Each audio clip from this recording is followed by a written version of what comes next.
When and how did you write Spaceman? I'm curious. So it was about a year and a half ago.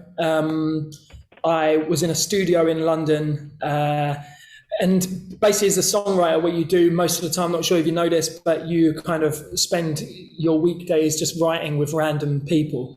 A lot of the time, for me, like I was at the beginning of my kind of journey in a way after lockdown, and I met these two people, Amy and Max, for the first time in the studio in London. We sat down at a piano, and Spaceman was written in about 10 minutes. It was magic, and I have no idea what we all did that day. It didn't feel like it was anything to do with us, but we got very lucky, I think. Have you ever wanted to be an astronaut? 100%. When I was a kid, it's all I wanted to be. I had dreams, like all my posters in my room were like, it was all alien themed, spaceships, rockets, actually coming back to like my first ever kind of, you know, when you get old enough to have your first dream, essentially, like your first, what you want to be dream. For me, it was being an astronaut. So cool to write a song about it now. And do you think that humanity is losing its connection to Earth? Because your song is also to call us attention, to come down to Earth and enjoy the moments down here. Mm-hmm. I always try and like not focus on like get into the mindset of like the glory days mindset, I call it, or the good old days. Okay. Do you know what I mean? Because I always think that any era or any time has its hardships and its, you know, good times. So for me to sit here and be like, I think we're losing touch with something. I never do that. I think we're always on like a positive trajectory. We're always learning, and the global consciousness is always trying to shift towards that like positive sort of mindset. But there's just new problems and new obstacles that come with that. There always will be, because it will never be, what's the word I'm looking for? Like paradise. Do you know what I mean? Like you're people who are looking like one day we'll live in the age of Aquarius and everything will be perfect. I think there's always going to be a journey, you know, it's always going to be a challenge. Different. Absolutely, yeah. That's what being human's about, isn't it? Overcoming that. It's not how you deal with things being good. It's how you respond and how your attitude is when things aren't that way, and that's when things get tough. And how was your rehearsal this morning? Really good. Yeah, I really enjoyed it. Actually, it was like just fun to see things coming together. We've still got like some very small like surprises in store, but it's basically like it's out there now, what we were planning, some things to perfect, some screws to tighten. It's the final outfit. I don't want to say, but okay. I mean, could it be the final outfit, do you think? Is it good enough? Of course, it's amazing, it's so beautiful. Thank God. I haven't got time. How do Britons feel about the contest right now?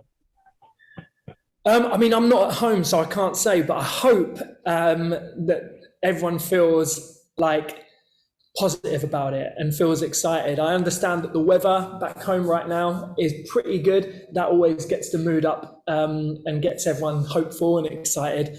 And you know, I would just hope that people like planning little parties, getting together with their loved ones and their nearest and dearest, and just enjoying this event, make some good food, spend some time with people after, you know, a real challenging couple of years, and come back to that joy of what Eurovision is all about. I think it'd just be so cool. Even people that are a little bit sort of unsure about Eurovision, give it a shot, because it's just wacky. It's so good. And I always think that life's too short to not enjoy something as like wild as Eurovision. How is your song reflecting United Kingdom culture?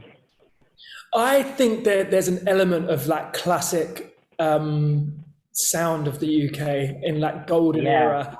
Like, see, I'm doing it now, talking about a golden era. But Freddie, like come back Queen, to the present. Elton, Bowie, like that is a really, for me, like a holy trinity. of that sound and that sort of moment in time, and it's paying homage to that, but not in a way where we're romanticizing the past and we're looking like, the good old days or anything like that. It's trying to make, like, just sort of, like I said, pay homage, but in the present moment, to an amazing sound and amazing moment in time. And you are, of course, songs, because you covered Adele, Alicia Keys. Yeah. I couldn't tell you what my favorite song is. Depends on the mood, doesn't it? Some songs, like, you listen to them on a certain day where the weather is like a certain way, and even like the smell in the air or something like that, it will make a song pop. I know you must know what I'm talking about. Sometimes it just, like, it hits perfect. So yeah, I haven't got a favorite song. I'd say, like, a lot of those songs that I covered during lockdown are, like, some of my absolute favorites. But in terms of, like, a desert island band, it might be Iron Maiden or Queen or Stevie Wonder. I don't know. There's so many that I enjoy. I'm really just loving a lot of different styles of music at the moment, and even listening to, like, some opera and choral is just wicked. It's just such a good time to, like, chill out and get zen. And how have you met some other participants in the contest? Yes, yeah. Not so much now that we're in Turin. It's harder because everything's so staggered. You've very set times that you arrive at the arena, do your rehearsal, and then leave. So everyone's very much on their own kind of clock. But that really highlights how important the pre-parties are, because that is a time where you get to know the other people that are involved. And that's important because I think everyone who has put themselves forward to be a part of Eurovision, like, deserves so much, like, respect. And I have nothing but admiration, because they're all agreeing to play in front of 200 million people. That's no mean feat, you know. That's such a big thing to put yourself up for, and getting to know people and talking about that and, like, creating that bond is really special. And my last question, what would you like to say to your fans? I would just say, first of all, particularly in Portugal, right? Yeah, particularly in Portugal. I would say, first of all, hopefully next time I come visit, the waves are good, because last time I was over, the waves were awful, and we can all go for a surf together. But also, thank you so much, not just for the support during Eurovision and this whole journey, but over lockdown, and when I was posting videos in the corner of my room on TikTok. Thank you for sharing those with your friends and family and leaving such lovely supportive comments, and basically being the reason that I'm sat here enjoying this opportunity right now. I will never forget that, and I can't wait to come and visit and just sing together in a room and say thank you from the bottom of my heart, properly and in person. So big up everyone in Portugal. Thank you. I love you.